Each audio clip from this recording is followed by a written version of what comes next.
49वां ज़बूर। दौलत पर भरोसा करना हमाकत है। बेर मुगनी के लिए बनी कोरा का मज़मूर। ऐ सब उम्मतों ये सुनो, ऐ जहान के सब बाशिंदों कान लगाओ। क्या अदना क्या आला, क्या अमीर क्या फ़कीर, मेरे मुंह से हिकमत की बातें निकलेंगी और मेरे दिल का ख्याल पुरखुर्द होगा। मैं तमसील की तरफ कान लगाऊंगा, मैं अपना मुँह सितार पर बयान करूंगा। मैं मुसीबत के दिनों में क्यों डरूं, जब मेरा ताक़ुब करने वाली बदी मुझे घेरे हो। जो अपनी दौलत पर भरोसा रखते और अपने माल की कसरत पर फख्र करते हैं, उनमें से कोई किसी तरह अपने भाई का फिदिया नहीं दे सकता, ना खुदा को उसका मुआवजा दे सकता है, क्योंकि उनकी जान का फिदिया गिरा बहा है।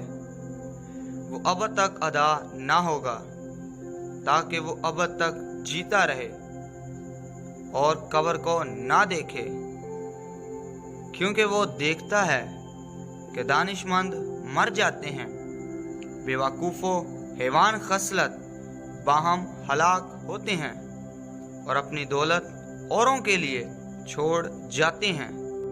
उनका दिली ख्याल ये है कि उनके घर हमेशा तक और उनके मस्कन पुश्त दर पुश्त बने रहेंगे। वो अपनी ज़मीन अपने ही नाम से नामज़द करते हैं, पर इंसान इज़्ज़त की हालत में कायम नहीं रहता।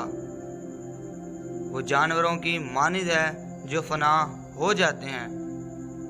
उनका ये तरीक़ उनकी हमाकत है, तो भी उनके बाद लोग उनकी बातों को पसंद करते हैं।